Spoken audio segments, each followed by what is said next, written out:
GST platform के YouTube channel में आप सभी का स्वागत है। जी हाँ फ्रेंड्स, कैश ट्रांजैक्शंस को लेकर के अब सुप्रीम कोर्ट ने ये डायरेक्शन दे दिया है कि इनकम टैक्स डिपार्टमेंट को अब कौन रिपोर्टिंग करेगा अगर आप कैश ट्रांजैक्शंस लेते और देते पकड़े जाते हैं। जो ये जजमेंट आया है, जो ये ऑर्डर आया है, उसके पीछे का बैकग्राउंड आप समझिएगा। लेट सपोज एक पार्टी है ए और एक दूसरी पार्टी है बी।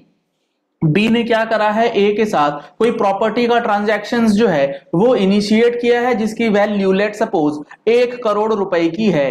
अब उसके अंदर बी क्या करती है, वो जो 1 करोड़ रुपए का अमाउंट है वो तो दिया जाता है चेक के थ्रू, बैंक के थ्रू, लेकिन ओवर एंड अबव 1 करोड़ का जो फिगर है, जो सर्कल रेट है बेसिकली, वो मान लीजिए बहुत ज्यादा है 1 करोड़ रुपए से, तो सर्कल रेट से ऊपर का जो अमाउंट है, लेट सपोज 50 लाख का अमाउंट है, वो बी ने दिया है पेमेंट कैश के जरिए।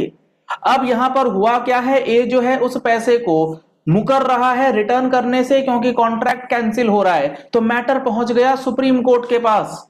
अब सुप्रीम कोर्ट ने जो बातें लिखी हैं, इस पूरे बात को देखते हुए वो आपको एज अ टैक्स पेयर, वो आपको एज अ अकाउंटेंट, वो आपको एज अ बिजनेसमैन समझ में आनी चाहिए, पता होनी चाहिए। क्योंकि यहां पर जो सुप्रीम कोर्ट ने आदेश दिया है, जो डायरेक्शन दिया है, बहुत ही महत्वपूर्ण बातें इस बार सुप्रीम कोर्ट ने कह दी हैं। सुप्रीम कोर्ट ने बेसिकली रजिस्ट्री ऑफिसेज को बोला है, सुप्रीम कोर्ट ने कोर्ट्स को बोला है कि अगर आपके पास, यानी कि कोर्ट को यह कहा कि अगर आपके पास कोई ऐसा मैटर आ रहा है जिसमें क्लेम का अमाउंट इन्वॉल्व है, कोई आपसे आता है, केस करवाता है आपके पास और वो कहता है कि मैंने फलाने व्यक्ति को 10 लाख रुपए कैश में दिए थे, वो रिटर्न नहीं कर रहा, तो अब कोर्ट की जिम्मेदारी है कि वो बंदा कैसे कह रहा है कि 10 लाख रुपए जो है वो कैश में दे दिए थे मैंने और सामने वाले ने ले भी लिया था। इनकम टैक्स का कानून कहां है? इनकम टैक्स के लॉ को स्ट्रिक्टली क्यों नहीं इंप्लीमेंट किया जा रहा, जहां पर कैश ट्रांजैक्शंस के लिए प्रोहिबिशंस दिए गए? तो सुप्रीम कोर्ट ने डायरेक्शन दिया है कोर्ट्स को भी, रजिस्ट्री ऑफिसेस को भी, जहां पर सबसे ज्यादा कैश का लेन देन होता है, कि 2 लाख रुपए से ऊपर का अगर ट्रांजैक्शन है तो इमीडिएटली आप इनकम टैक्स डिपार्टमेंट को नोटिफाई करेंगे, बताएंगे, और फिर इनकम टैक्स डिपार्टमेंट जो है वो ड्यू प्रोसेस ऑफ लॉ लेकर के उस कैश ट्रांजैक्शन को वेरीफाई करके आपको बताएगा। ये बेहद important observation honourable supreme court ने दे रखा है। आप फटाफट से देखिए यहां पर जो सुप्रीम कोर्ट की टिप्पणी आई है इस मैटर पर। The permissible limit was capped rupees 2 lakhs instead of the proposed 3 lakhs। Basically ये सेक्शन 269 ST की बात कर रहे हैं, जहां पर 2 लाख रुपए की कैश ट्रांजैक्शंस की लिमिट स्पेसिफाइड है। When a suit is filed claiming 75 lakh paid by cash, इस प्रेजेंट केस में 75 लाख रुपीस कैश दिए गए, उसको क्लेम करने के लिए बंदा आया है सुप्रीम कोर्ट के पास। सुप्रीम कोर्ट कह रहा है भाई तुमने 75 लाख दिए कैसे और उसने लिया कैसे?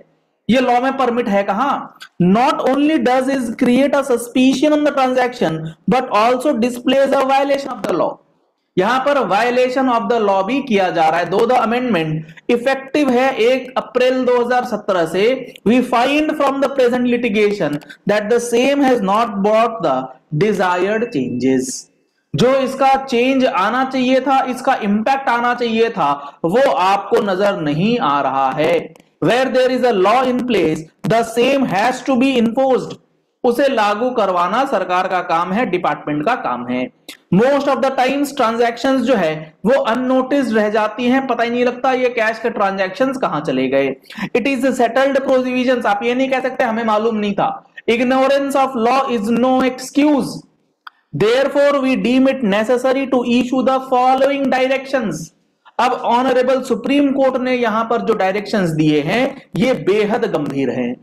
इसमें सबसे पहले है whenever a suit is filed with a claim that rupees 2 lakhs and above is paid by cash towards any transaction। आप किसी भी ट्रांजैक्शन को लेकर के 2 लाख रुपए से ऊपर का कैश पेमेंट का करते हैं, फिर क्लेम करने जाते हैं, देन द कोर्ट्स, जिस कोर्ट के पास वो मामला आया, must intimate the same to the jurisdictional income tax department to verify the transaction and the violation of the provisions as specified under section 269 ST।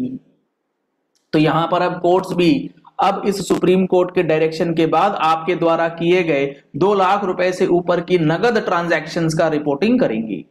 Wherever any such information is received, जैसे ही courts के द्वारा ये information दी जाएगी तो jurisdictional income tax authority की क्या जिम्मेदारी है, अप्रोप्रिएट स्टेप्स लिया जाएगा और आपके खिलाफ, आप तो गए थे वहां पैसा मांगने, अब इनकम टैक्स डिपार्टमेंट पहले आपका स्क्रूटनी करेगा कि 2 लाख रुपए से ऊपर कैश दिया कैसे और सामने वाले ने लिया कैसे, तो दोनों के ऊपर आफत आ जाएगी।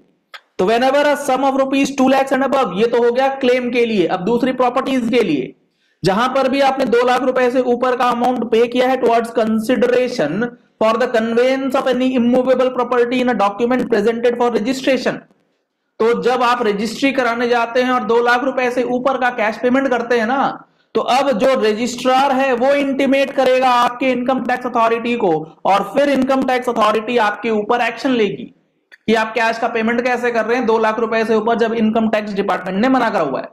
Whenever it comes to the knowledge of any income tax authority that a sum of rupees 2 lakhs or above has been paid by way of consideration in any transaction relating to any immovable property from any other source or during the course of such assessment proceedings, the failure of the registering authority shall be brought to the knowledge of the Chief Secretary of the State or UT for intimating or initiating appropriate disciplinary action against such officer who failed to intimate the said transactions. अगर registry office ने इस direction को नहीं माना तो chief secretary of the state के सामने यह मामला लाया जाएगा, फिर उस रजिस्ट्रार के पास, उस रजिस्ट्री ऑफिसर के ऊपर जो कार्रवाई है वो करी जाएगी। तो बेहद गंभीर, सख्त टिप्पणी, सख्त डायरेक्शन जो है ऑनरेबल सुप्रीम कोर्ट ने दे दिया है। तो आप लोगों को यह समझना है कि 2 लाख रुपए से ऊपर का कैश ट्रांजैक्शन अगर आप करते हैं तो आपके लिए अब मुसीबत जो है वो बढ़ने जा रही है।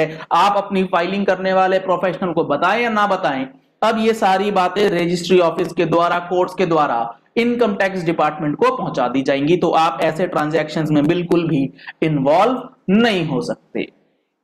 चलिए इस वीडियो को यही एंड करते हैं। आशा करते हैं आपको ये सारी बातें बहुत अच्छी तरीके से समझ में आ गई होंगी और आपने नोट डाउन कर ली होंगी। ऐसी ही एनालिटिकल वीडियोस के लिए आप हमारे यूट्यूब चैनल जीएसटी प्लेटफॉर्म के साथ जुड़े रहिए, लाइक कीजिए, सब्सक्राइब कीजिए और इस वीडियो को ज्यादा से ज्यादा लोगों तक शेयर कीजिए for awareness. Thank you and have a nice day.